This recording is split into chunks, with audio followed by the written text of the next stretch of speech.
Hola a todos, bienvenidos de nuevo al canal, soy Gostilian. Hoy tenemos el último vídeo de la trilogía Scope. Tenemos Scope Panzer.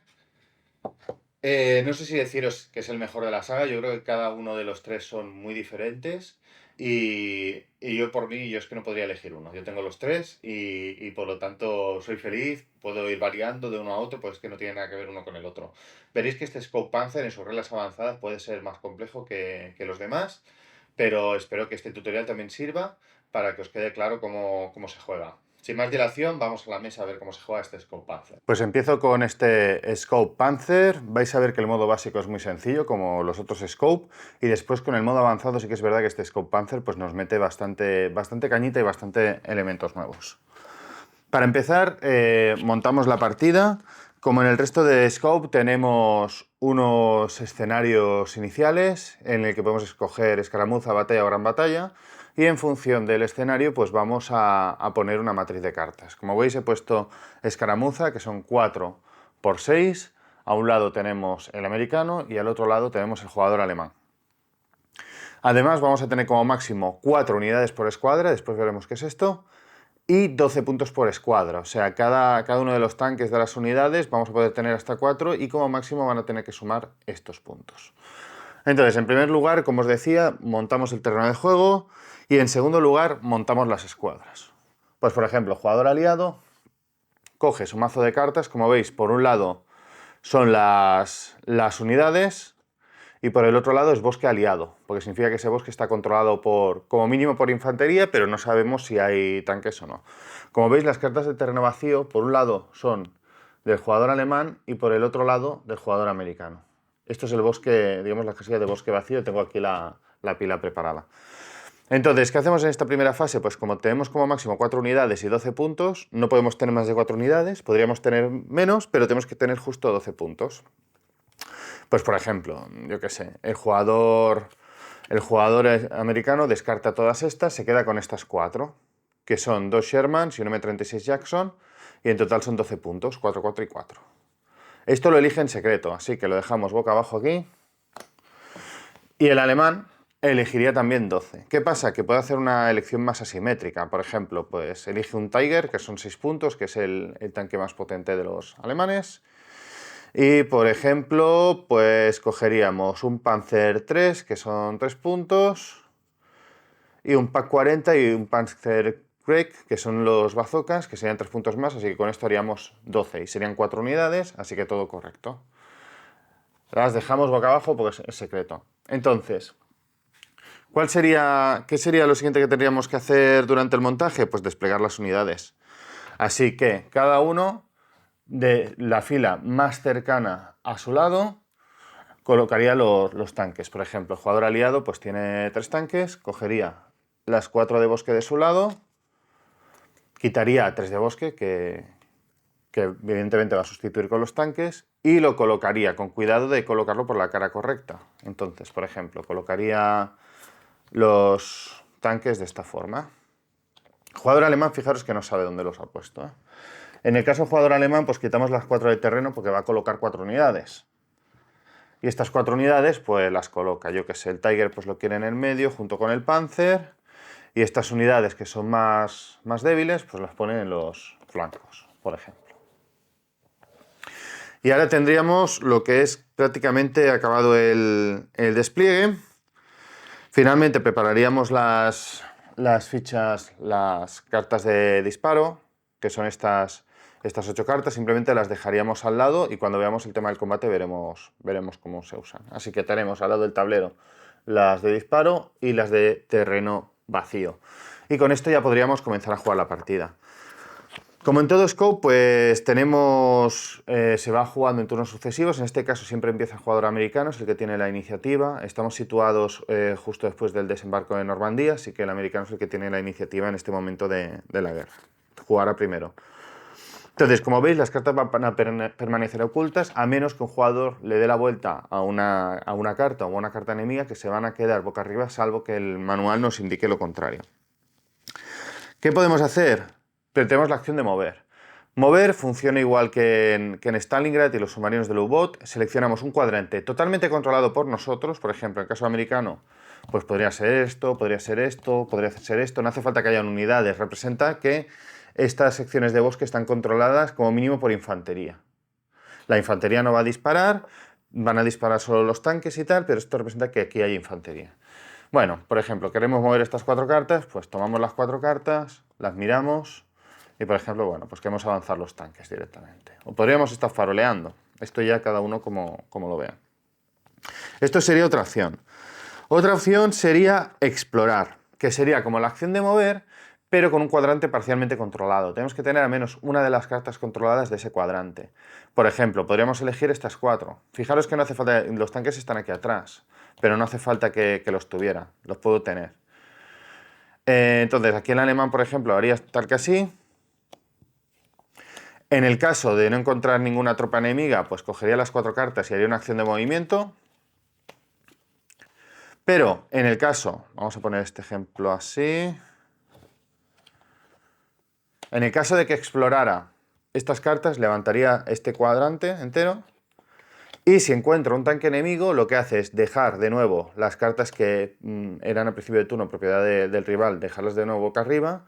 Y se queda tal que así la partida. Con lo cual hemos explorado, no nos hemos podido mover, pero hemos descubierto una posición. ¿Qué pasa con esto? Que fijaros, si yo por ejemplo tengo una unidad aquí y tengo otra unidad del aliado por aquí, no voy a poderla mover, porque a la que intente mover voy a tener que hacer mirar el cuadrante, un cuadrante con cartas enemigas, y si me encuentro una carta enemiga no me puedo mover. Así que se pueden dar situaciones de que te bloqueen unidades y no se puedan mover, cosa que es muy interesante y que nos va a dar para muchas estrategias y tácticas durante la partida, ¿no? Aparte de esta acción, que como veis es útil para encontrar unidades enemigas y también para meternos dentro del terreno enemigo, pues tenemos otra acción. Que es la de buscar objetivo y disparar, que es la de toda la vida, la que hemos utilizado, por ejemplo, en Scope Stalingrad. Le damos la vuelta a una carta y si es un tanque o unidad enemiga podemos elegir si disparar o no. ¿Qué condiciones hay? Tiene que estar a 2 de distancia o menos de posiciones controladas. Posiciones controladas son tanto las que tiene nuestro escudo como las que tienen unidades nuestras. Entonces, por ejemplo, podríamos mirar aquí porque está a 2 de una casilla controlada. Podríamos mirar aquí porque está a 2 de una unidad controlada en una casilla controlada. Entonces, imaginaros que mira aquí, si no encuentra nada, pues le vuelve a dar la vuelta, porque estamos mirando de lejos, no estamos enviando unidades, como hacíamos con el explorar. Entonces, en este caso, había movido, vamos a poner, por ejemplo, este tanque aquí. Imaginaros que el jugador aliado decide mirar aquí, hace un buscar y se encuentra con una unidad enemiga. En este caso ya tiene este tanque descubierto, pero imaginemos que no está descubierto aún. En este momento el jugador aliado, en el momento que descubre una carta, puede elegir si quiere revelar o no un tanque para que dispare. ¿Qué condiciones tiene que cumplir el tanque que dispare? Que esté a 1 o 2 de distancia, o sea, tenemos que contar 2 cartas. Si este es un tanque, o si este es el tanque que dispara, esto es 1 de distancia y esto es 2 de distancia, porque saltamos 2 cartas. Entonces, como máximo podemos disparar a 2 de distancia. Vamos a imaginar que el aliado ha hecho esto. Ha descubierto esta carta con el buscar y dice, bueno, pues voy a disparar. Y decide disparar con este tanque. Entonces lo revela, lo pone boca arriba. El alemán ahora sabe que aquí está el tanque enemigo. Fijaros que no pasa como en Stalingrad, que marcábamos un cuadrante. Aquí directamente marcamos la posición. O sea, un tanque es una cosa que se ve con más facilidad aunque esté dentro de un bosque. Si disparas, pues es más fácil aún, ¿no? Entonces el Sherman dispara. ¿Cómo funciona el disparo? Pues mirad, aquí entran estas cartas, las cartas boom o la carta de disparo. Y como veis tienen distintos iconos. Vamos a encontrar estos 3 iconos. El primero significa fallo por distancia, este significa fallo por blindaje y este es impacto. ¿Cómo lo vamos a hacer? Pues mirad, el Sherman, aparte de tener aquí el valor de la carta, tenemos aquí abajo la potencia de disparo y tenemos el blindaje. Así que como está disparando este tanque, vamos a añadir 2 cartas de disparo. O de acierto, como queremos decir. Pues esta y esta. De momento tenemos estas 2 cartas en la pila. La dejo aquí para que lo veáis. Como estoy a distancia 2, fijaros, 1 y 2, voy a añadir 2 cartas de fallo por distancia, que son estas. Las añado a la pila. Y como el blindaje del Tiger, como veis, es 3, que nos lo marca aquí abajo, pues vamos a añadir 3 de fallo por blindaje. Entonces, si os fijáis, este es el mazo que queda, lo que vamos a hacer es mezclarlo y el jugador que está recibiendo el disparo, o sea, el jugador que ataca va a poner la mano así y el jugador que recibe el disparo va a sacar una carta para ver si le impacta o no. Entonces, como veis, tenemos 2 posibilidades sobre 7 de impactar. Son posibilidades bajas porque la distancia es larga, el Sherman tiene un buen disparo porque 2 está bien, pero el Tiger es un tanque muy duro, tiene 3 de blindaje, así que es difícil. Así que nada, mezclamos, el otro jugador saca una carta, ¡pum! Pues mira, ha tenido muy buena suerte y ha destruido el tanque. ¿Que sale una X? No pasa nada, seguimos la partida, pero los tanques están revelados. ¿Qué pasa si sale un impacto? Pues que automáticamente el Tiger pasa a estar destruido, con lo cual pasa a la zona de puntuación del jugador aliado y sustituimos el espacio por un terreno vacío alemán. Porque hemos disparado desde la distancia, o sea, no tenemos controlada la carta, sino que lo que hemos hecho es destruir el tanque que había dentro. Y esto sería el juego básico. ¿Cuándo se acaba la partida? Hay 2 formas. Primero, que destruyamos toda la escuadra. Si cada uno tiene 12 puntos, sabemos que en cuanto uno de los dos tenga 12 puntos acumulados en unidades, ha eliminado todas las cartas del enemigo. Os recuerdo que esto es relativo, porque en función del escenario pues vamos a jugar a más o menos puntos. Esa es una manera, eliminar toda la escuadra del enemigo. La otra, ¿cuál es? Tomar toda la última línea, o sea, cortar la línea de suministros, que es tener controlada toda la línea final del enemigo y tener al menos una unidad. Por ejemplo, para que el americano ganara, vamos a montar esto un poco. Imaginaros que este está aquí. Voy a poner boca arriba. Este está aquí, este está oculto, por ejemplo. Y este, pues imaginaos que bueno, el alemán se ha ido moviendo hacia adelante y tal, pero está jugando muy conservador. Y resulta que el americano ha sido capaz de llegar hasta la línea final y además ha ido tomando estas posiciones con el tema de explorar y tal, por ejemplo. ¿Vale? En el momento que se dé esta situación, da igual que esto esté boca arriba o boca abajo, si está boca abajo pues lo enseña y dice, bueno, pues he ganado. Fijaros que el aliado ha conseguido cortar la línea de suministros, porque pese a que aún le quedan unidades al alemán, su última línea está totalmente ocupada por tropas y además tiene un tanque, una unidad especial. Puede ser también de bazoqueros, lo que sea, pero tiene que tener una unidad en la última línea y tener todos controlados. Entonces acabaría también la partida. Y esto es lo que sería el juego básico. Voy a empezar con las reglas avanzadas. Antes de nada, haceros una pequeña anotación que nos hace el autor. Las reglas avanzadas son para introducirlas progresivamente. Es decir, tenemos varios sets de reglas avanzadas. Vamos a añadir primero una regla avanzada. Vamos a jugar una partida, un par. Cuando tengamos consolidada esa regla avanzada, vamos a introducir otra. Y así sucesivamente.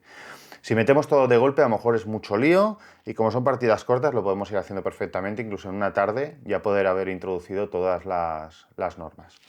Dicho esto, voy a empezar con las reglas de disparo avanzadas, que son 3, corrección de tiro, ataque por el flanco y ataque por la retaguardia. Vamos a empezar con la corrección de tiro. Imaginaros que el Panzer dispara, busca aquí, y decide el jugador alemán disparar con el Panzer al Sherman. ¿Cómo iría el disparo? Pues como siempre, el Panzer tiene 1 de ataque, 1 de potencia de fuego. El Sherman tiene 2 de blindaje, así que añadiríamos 2 de blindaje. Y como estamos a 1 de distancia, añadiríamos 1 de fallo por distancia. Imaginamos que, bueno, mezclamos y sale el fallo. Pues fallamos, no pasa nada. Le tocaría al aliado, se mueve, ataca, hace lo que sea, y le vuelve a tocar al alemán. Y el tanque sigue aquí. Una condición para la corrección de tiro es que ni el tanque que ataca ni el que defiende se pueden mover. Si se han movido, no se puede hacer corrección de tiro. Entonces, en la siguiente, pues decide buscar aquí, ya sabe que está, y dispara. Entonces, ¿qué pasaría aquí? Pondríamos una carta de acierto, porque tiene potencia 1, pondríamos 2 de blindaje, pero una carta de distancia la quitaríamos, pues representa que el artillero ha podido corregir el tiro y va a tener más posibilidades de impactar. Esto es lo de corrección de tiro. Si el tanque estuviera a 2 de distancia, tendría 2 de distancia, quitaría en el siguiente turno una carta de corrección de tiro. Si fallara y en el siguiente turno volviera a tirar, pues de las 2 cartas de corrección de fallo por distancia que tenía inicialmente, se quedaría con 0, porque habría ido corrigiendo el disparo en sucesivos turnos. Y esto es la corrección de tiro, que básicamente va a hacer que la distancia cada vez afecte menos hasta que no afecte nada, porque se van corrigiendo. Evidentemente, si vamos disparando todo el rato al mismo objetivo, pues nosotros estamos más expuestos y nos arriesgamos a recibir un disparo, ¿no? Después tenemos ataque por el flanco. Vamos a imaginar la siguiente situación. Estos 2 tanques están revelados. El Sherman ataca al Panzer. Acierta o falla, me da igual, ¿eh? Me da igual que lo haya destruido, que... Da igual. La cuestión es que el Sherman ha disparado al Panzer. El alemán en su siguiente turno puede decir que ataca el Sherman y, por ejemplo, atacarlo con esta unidad. ¿Qué es lo que sucede? Si la unidad alemana que ataca a un tanque o a una unidad que acaba de disparar y esa unidad ha disparado... a ver si me explico, ¿eh? Si esta unidad ha atacado a esta, yo con cualquier otra unidad que le ataque en el siguiente turno que no esté adyacente a la carta que ha recibido el primer disparo, o sea, que no esté en ninguna de estas posiciones, si yo estoy aquí, donde sea, y no esté adyacente a la que recibe el disparo, yo voy a tener el ataque por el flanco. El ataque por el flanco lo que va a hacer es que vamos a eliminar una carta de fallo por blindaje. Entonces, imaginaos, dispara aquí, falla. En el siguiente turno, el Panzerkrieg dispara al Sherman. Como no está adyacente a la carta que ha recibido, representa que le está dando por el lateral y por lo tanto es un disparo por el flanco. Entonces, el Panzerkrieg tiene 1 de potencia de tiro, con lo cual podríamos una carta de estas. Está a 1 de distancia, por lo tanto podríamos una de fallo.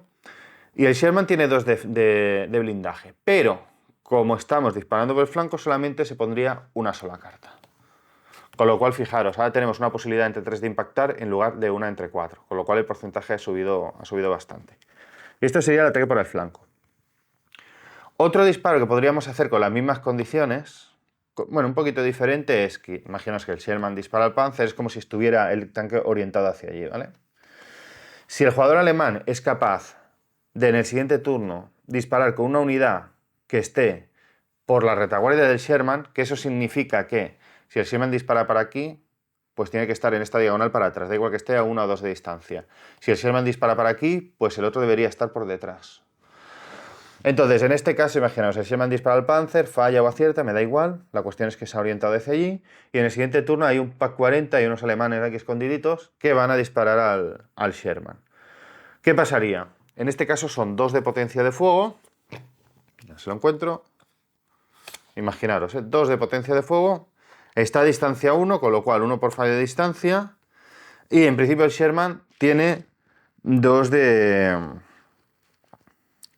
En principio tiene 2 de blindaje, pero ¿qué pasa? Que si atacamos por la retaguardia no es que le quitemos una, es que le quitamos 2. Con lo cual esto quedaría así.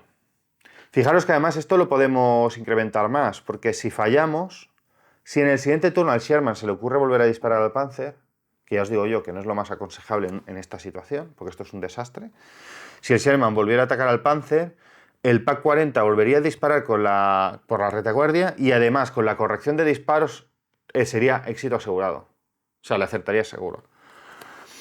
Si el Sherman dispara al PaK, lo que va a pasar es que el Panzer va a atacarle por la retaguardia, con lo cual en esta situación quizás lo mejor para el Sherman sería moverse, irse para atrás y aquí no ha pasado nada.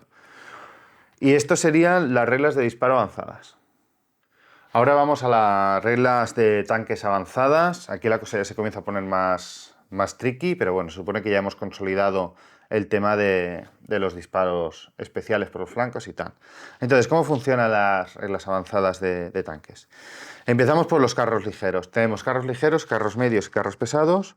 Los carros ligeros son los de blindaje 1, carros medios blindaje 2 y carros pesados blindaje 3. Entonces, los carros medios nada, o sea, blindaje 2 funcionan como hemos visto hasta ahora, pero los de que tienen blindaje 1, por ejemplo, este no vale porque es blindaje 0, el Panzer 2 tiene blindaje 1. Entonces, ¿qué podemos hacer con este especial? Podemos hacer una acción de movimiento, por ejemplo así, y revelamos el tanque ligero si queremos para señalar una carta, buscar y disparar si quisiéramos. Pero fijaros que aquí, bueno, vamos a disparar sí o sí porque hemos revelado ya el tanque. Porque en el caso del tanque ligero, si hacemos movimiento y ataque, sí que tenemos que revelar primero antes de buscar. Normalmente vamos a buscar primero y si nos interesa vamos a disparar, que también lo podemos hacer con el ligero. Pero podemos aprovechar esta característica del ligero de moverse y atacar para 1000 historias, para aprovechar flanqueos, para aprovechar hacer un ataque por la retaguardia, lo que sea. Estos son los tanques ligeros. ¿Qué pasa con los tanques pesados? Que teníamos uno por aquí cerca. El Tiger aquí. ¿Qué pasa con los tanques pesados, tipo Tiger? Con esta regla especial lo que va a pasar es que cuando dispare el Tiger, lo vamos a girar 90 grados. ¿Por qué?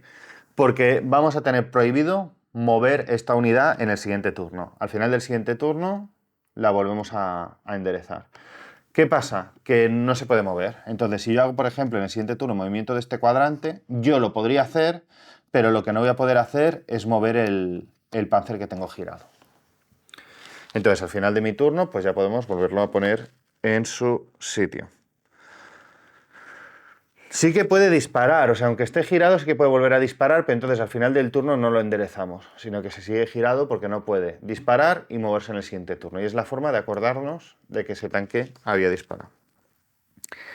Después tenemos la cuestión del blindaje superior. ¿Cómo funciona? Imaginaros que este Sherman está aquí, revela al Tiger y le quiere disparar. Pues no puede. ¿Por qué? Porque con esta regla tenemos 2 de potencia de fuego y el Tiger tiene 3. No podemos disparar si no estamos adyacentes, a unidades que tengan mayor blindaje que la potencia de fuego del que dispara. Entonces, en este caso, el Sherman no podría disparar al Tiger. Si el Sherman estuviera aquí y se descubriera el Tiger, entonces sí que podría darle la vuelta y disparar. ¿Por qué? Porque estamos adyacentes. Si estamos adyacentes no hay problema con el blindaje, pero si estamos muy lejos, el blindaje impide que podamos impactar. Además, tenemos varias unidades que tienen asteriscos. ¿Vale? Esto significa que estas unidades van a tener una capacidad especial, vamos a tener que tener en cuenta algunas cosas adicionales. Pues vamos a ver estos tanques especiales, estas reglas especiales, son muy poquitos, así que no se os va a hacer muy complicado. Tenemos el Stug 3, es un cañón de asalto sin torreta giratoria. Y lo que implica eso es que si dispara en 2 turnos sucesivos, solamente puede disparar al mismo objetivo o a un objetivo que esté adyacente del otro. Por otro lado, también tiene un perfil bajo, es un tanque muy, muy bajito, y entonces eso hace que si es atacado a distancia 2, vamos a añadir otra carta de blindaje, que es como si en realidad fueran 3 cartas de fallo por distancia. ¿Qué pasa? Que como son por distancia, no afecta al blindaje en las reglas especiales de los tanques respecto al que no es blindaje 3, es blindaje 2 a nivel de movimiento, pero si hay corrección de tiro, sí que podemos reducir esa carta que estamos poniendo de más por el perfil bajo. Después tenemos el M36 Jackson y el M18 Hellcat, que son tanques anticarro de torreta descubierta. Esto lo que hace es que las tripulaciones estén muy expuestas y entonces si se usan reglas de terreno avanzado, que veremos a continuación, si se dispara desde... perderán estas unidades un punto de blindaje, fijaros que ya nos pone el asterisco en el blindaje, ¿eh? Perderán un punto de blindaje cuando son atacadas a distancia 1 desde una colina, o sea, desde arriba. Ahora veréis lo de las reglas avanzadas, pero tenedlo en cuenta, que esto, si nos atacan desde arriba a distancia 1, perdemos el punto de blindaje. Y después tenemos el M26 Pershing, que es fijaros que el asterisco está en los puntos de reclutamiento, en el valor. ¿Qué pasa? Que este tanque entró en febrero del año 1945, con lo cual, si queremos hacer un escenario que esté basado en un momento anterior a la guerra, pues lo suyo sería que no jugáramos con este tanque, porque nos sacaría un poquito del rol que nos hayamos marcado en la partida. Pues ahora vemos las cartas de terreno. Vamos a ver primero cómo las vamos a colocar. Como veis, la de llanura y de colina pues es la misma carta. Y la de lago y picos es la misma carta también. ¿Cómo se despliega esto? Pues muy fácil. Cada jugador recibe un set de 2 cartas. Como os digo, el picos por un lado es así, por el otro lado es así. Entonces, estas cartas lo que vamos a hacer es, empezando por el jugador alemán, va a colocar una carta y después el jugador americano y así sucesivamente. ¿Qué pasa? Si jugamos la escaramuza, cada jugador va a colocar solamente una carta. Si jugamos batalla o gran batalla, se van a colocar las 4. Con lo cual, si colocamos las 4 es alemán, americano, alemán, americano. ¿Qué pasa? Nosotros tenemos una parte del terreno que es nuestro inicialmente y una parte del terreno que es del enemigo. Entonces, si nosotros colocamos en nuestra zona, el enemigo tendrá que colocar en su zona. Si nosotros colocamos en la zona del enemigo, el enemigo colocará en nuestra zona. Y así sucesivamente hasta que estén colocadas las cartas de terreno. Bueno, ¿y cómo nos movemos con estas cartas de terreno? Primero tenéis que tener en cuenta que el prado y la colina son transitables. Significa que podemos entrar y salir de este tipo de cartas. En cambio, los picos y el lago no son transitables, no podemos entrar ni salir. Dicho esto, ¿cómo nos movemos? Imaginemos que tenemos un tiger, lo tenemos aquí, y nos queremos mover a la colina. ¿Qué haríamos? Marcaríamos este cuadrante, recogemos todas las cartas, menos la de terreno. Las de terreno nunca, jamás se mueven del sitio durante la partida, evidentemente. Y entonces decimos, bueno, pues vamos a colocar el tiger arriba. Pues, por ejemplo, colocaríamos esto aquí y colocaríamos el tiger boca arriba, porque estamos fuera del bosque, se nos ve, de tal manera que se vea el icono para saber el tipo de terreno sobre el que está el tiger. Como ha quedado un espacio vacío, cogeremos una carta de terreno vacío y lo colocaríamos. Si nos salimos, ¿cómo lo haríamos? Pues en este caso cogeríamos las 4 cartas del cuadrante, descartaríamos una carta de bosque y colocaríamos de nuevo boca abajo todas las cartas y ya nos habremos salido de la colina. Si esto se hace y todas las cartas tienen unidades alemanas, por ejemplo, no nos podemos mover y por lo tanto nos quedamos en el sitio. No podemos movernos, podemos descartar una carta de bosque, pero no podemos descartar cartas de otras unidades. ¿Cómo funciona el tema de la exploración? Vamos a imaginar que estamos así y el alemán quiere explorar este cuadrante. Esta carta cuenta como neutral, con lo cual le damos la vuelta, podemos mover, no hay problema. Si hubiera una unidad aliada aquí, por ejemplo, pues aplicaríamos la regla normal, pues simplemente revelamos y como hemos visto que hay una unidad, pues volveremos a dejar esto como estaba. Bueno, en este caso no le hemos dado la vuelta, se quedaría así.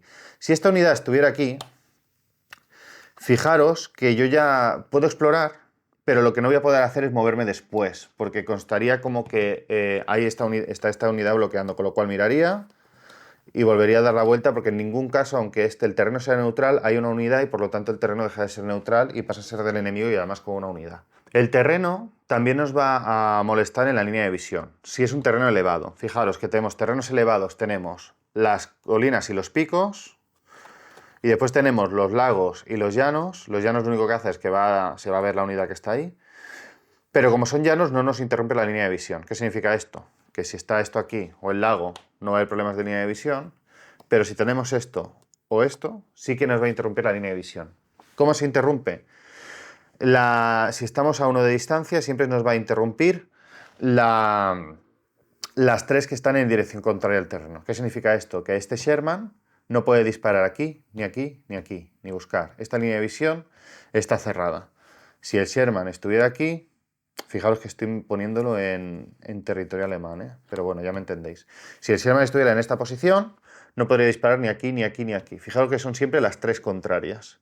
Sí que podría disparar aquí y aquí, por ejemplo. Y esto sería cómo funciona el tema de la línea de visión. ¿Qué pasa con el terreno elevado? Por ejemplo, solamente va a pasar con la colina porque en los picos no podemos entrar. Las unidades que disparan desde una colina a otra unidad que no se encuentre en la colina reciben una única carta de fallo por distancia en su mazo de disparo, sin importar si la distancia es 1 o 2. Se puede corregir con las normas de corrección de tiro. Así que desde la colina podéis disparar a distancia 2 con solamente un penalizador por distancia. Y cuando esta unidad, por ejemplo, es atacada desde abajo por otra unidad, lo que va a pasar es que el atacante va a recibir 2 cartas de fallo de distancia, sin importar si la distancia es 1 o 2. Con lo cual, si estamos a 2 de distancia no nos va a afectar que esté encima de una colina, pero si estamos a 1 sí, porque vamos a recibir, en lugar de una penalización por distancia, vamos a recibir 2. Y esto sería todo lo relativo al terreno. Y finalmente, la última regla avanzada que podemos añadir es la de las emboscadas. Es muy sencillo, sobre todo comparado con todo lo que hemos explicado hasta ahora. Como os recuerdo que, bueno, para explorar pues se selecciona un cuadrante en el que tengamos al menos una carta y dan cartas del enemigo, y lo que hacemos es darles la vuelta.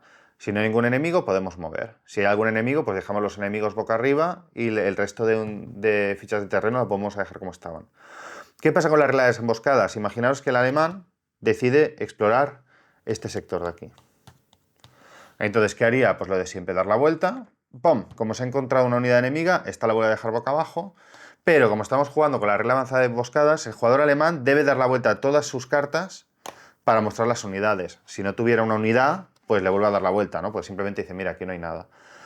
Fijaros que aquí en este caso lo que está pasando es que exploramos y si la cagamos porque hay un enemigo, ¡pum!, nos vamos a exponer nosotros. Y esta es la última de las reglas avanzadas. Pues hasta aquí el tutorial de Scout Panzer. Espero que os haya sido de utilidad. Id metiendo las reglas avanzadas poco a poco para que no se os atraganten todas de golpe. Si sois jugadores expertos, a lo mejor os podéis lanzar ya a hacer una primera partida con todo, pero bueno, que es un juego que son partidas cortitas y yo creo que no hace mal el ir introduciendo las cosas poquito a poco, ¿no? Con Stalingrad quizás lo podíamos meter todo de golpe, pero con este Panzer puede ser un poco densito, ¿no? Pero bueno, creo que al final con reglas avanzadas es el más completo de todos, el que nos da más posibilidades estratégicas de jugar durante la partida. Así que nada, espero que os guste y os sea de interés y que el vídeo os haya sido útil.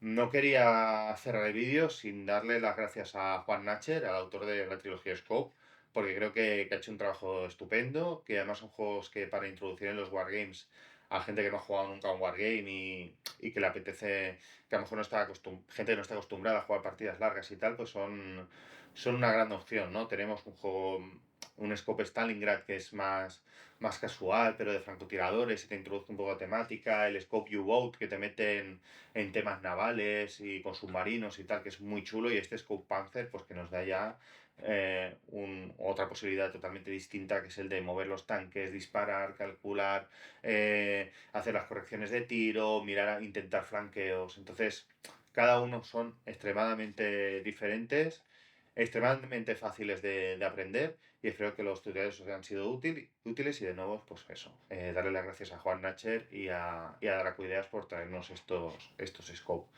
Sin más dilación, lo de siempre, si os ha gustado el vídeo, pues darle al like, comentad si tenéis cualquier duda o si creéis que o si he dicho algo mal y suscribiros al canal. Nos vemos en el próximo vídeo. ¡Hasta luego!